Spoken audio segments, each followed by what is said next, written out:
Ya, assalamualaikum warahmatullahi wabarakatuh, sahabat-sahabatku, teman-temanku. Kembali lagi bertemu dengan saya, Abu Fatih. Kali ini kita akan coba melanjutkan kajian ayat, ya. Temanya yaitu tentang birrul walidain atau berbuat baik kepada orang tua. Nah, ayat yang akan kita bahas yaitu ayat surat Luqman ayat 14 dan 15. Saya bacakan dulu. A'udzubillahi minasyaitonirrajim. Bismillahirrahmanirrahim. Wa wassaynal insana biwalidayhi hamalathu ummuhu wahanan ala wahnin wa fisaluhu fi amaini nishkur li baliwalidayhi ilayyal masir. Wa in jahadaka ala an tusyrika bihi ma laysa laka bihi ilmu fala tuti'huma wasajibhuma fin dunya ma'rufa wattabi' sabila man anaba ilayya summa ilayya marji'ukum faunabbi'ukum bima kuntum ta'malun. Shadaqallahul-azim. Artinya, dan kami perintahkan kepada manusia agar berbuat baik kepada kedua orang tuanya. Ibunya telah mengandungnya dalam keadaan lemah yang bertambah-tambah dan menyapihnya dalam usia 2 tahun. Bersyukurlah kepadaku dan kepada orang tuamu, hanya kepada aku kembalimu. Dan jika keduanya memaksamu untuk mempersekutukan aku dengan sesuatu yang engkau tidak mempunyai ilmu tentang itu, maka janganlah engkau mentaati keduanya dan pergaulilah keduanya di dunia dengan baik. Dan ikutilah jalan orang yang kembali kepadaku. Kemudian hanya kepadaku tempat kembalimu, maka akan aku beritahukan kepadamu apa yang telah kamu kerjakan. Shadaqallahul azim. Baik, jadi teman-teman, di surat Luqman ini Allah memberikan panduan kepada kita bagaimana kemudian sikap kita terhadap orang tua kita. Allah memerintahkan kepada kita untuk berperilaku hasan, ihsana, berperilaku baik kepada orang tua dalam kondisi apapun, kondisi yang sependapat dengan orang tua, kondisi yang berbeda pendapat dengan orang tua kita. Kita harus tetap berusaha untuk mengedepankan sikap akhlakul karimah atau pendekatan yang baik kepada orang tua. Di ayat ini juga Allah perintahkan tentang bagaimana ketaatan kepada orang tua ini ternyata tidak mutlak. Ya, taat ini ada prasyaratnya, yaitu tentu dengan cara tidak mempersekutukan Allah, juga tidak kemudian mentaati hal-hal yang bersifat maksiat. Karena memang pada dasarnya orang tua itu sebetulnya kan manusia biasa seperti kita, di mana ada kemungkinan benar dan salah.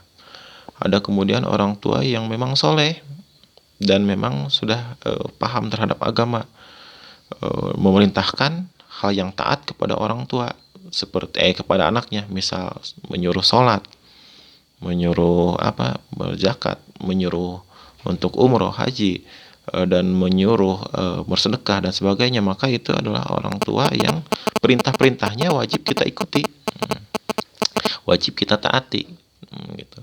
Akan tetapi ada juga gitu tipe orang tua yang memang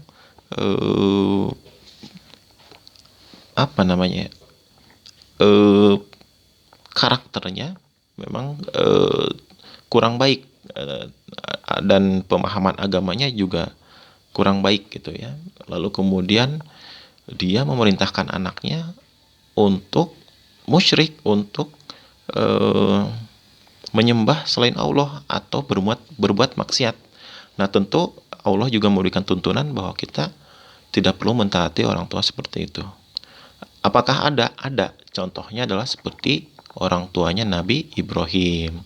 Orang tua Nabi Ibrahim itu pembuat patung berhala gitu ya. Pembuat patung berhala, kemudian dia sebagai tokoh dari kaum musyrikin pada zaman itu, tentu memerintahkan kepada anak-anaknya juga menyembah gitu ya, termasuk kepada Nabi Ibrahim.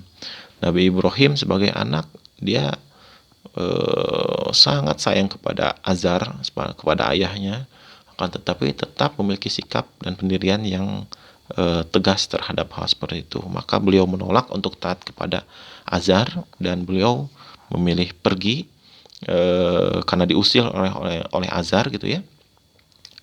Akhirnya beliau dengan bersedih hati terpaksa meninggalkan orang tuanya. Nah, untuk tipe-tipe orang tua yang seperti itu, maka kita harus tetap mengedepankan prinsip keteguhan dalam keimanan dan keislaman kita. Jadi, Allah tadi secara tersirat dalam firman-Nya surat Luqman itu menggambarkan bahwa ada dua jenis orang tua dan bagaimana kita menyikapi fenomena yang seperti itu. Jika kemudian orang tuanya adalah orang tua yang memiliki karakter yang baik, yang seorang yang pemahaman agamanya bagus dan menyuruh dalam hal yang baik, dalam ketaatan, maka itu adalah sebuah rizki yang sangat besar dan itu adalah sebuah karunia dari Allah bagi seorang anak tersebut. Maka setiap perintah-perintah yang keluar dari orang tuanya mohon maaf ada tukang gorengan atau apa. Jadi itu wajib ditaati. Adapun ketika orang tuanya menyuruh maksiat, itu tentu harus kita tolak dan tentu penolakannya pun dengan cara yang cara ihsan, yang cara yang baik. Fenomena zaman sekarang, apakah ada orang tua seperti Azar Nabi Ibrahim atau seperti Luqman orang tua yang soleh? Ada gitu. Ada orang tua yang soleh, sering kita lihat, dan mudah-mudahan orang tua kita adalah orang tua yang soleh, orang tua yang tidak menyuruh maksiat, dan orang tua yang sangat mengutamakan ketaatan kepada Allah.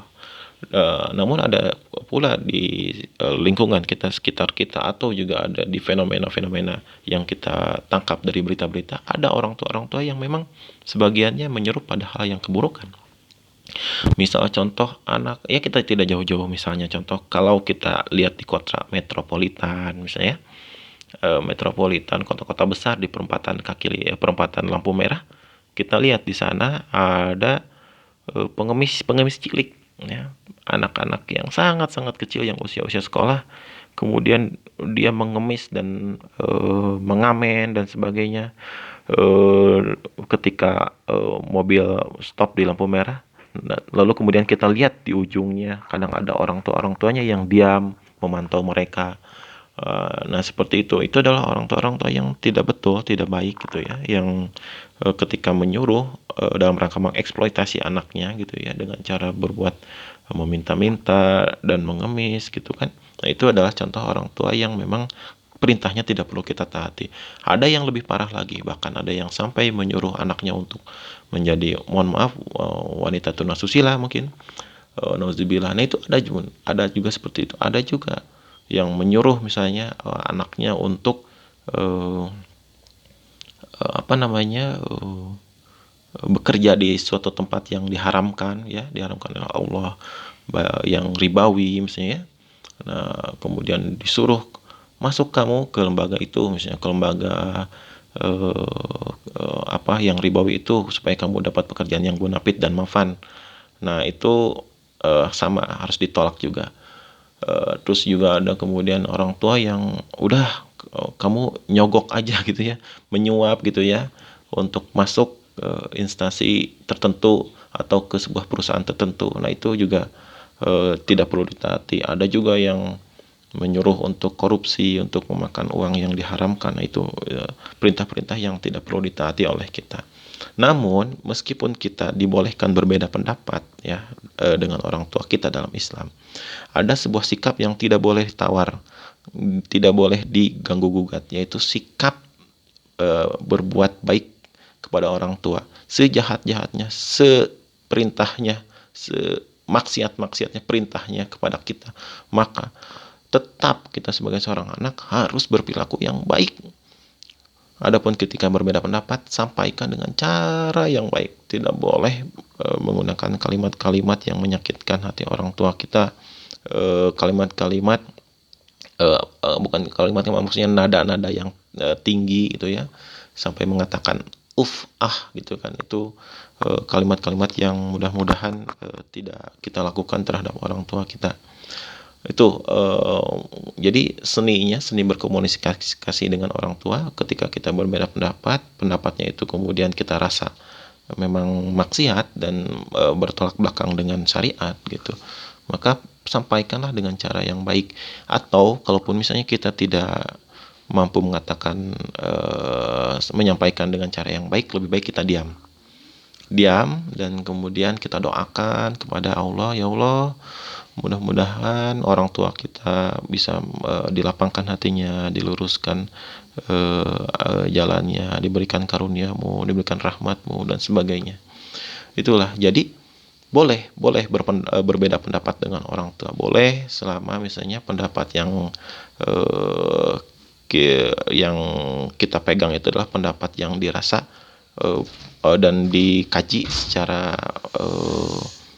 mendalam bahwa itu adalah pendapat yang sesuai dengan perintah Allah gitu ya.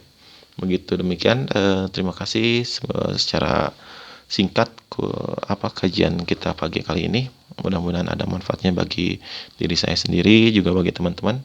Terima kasih. Wabillahi taufiq wal hidayah. Wassalamualaikum warahmatullahi wabarakatuh.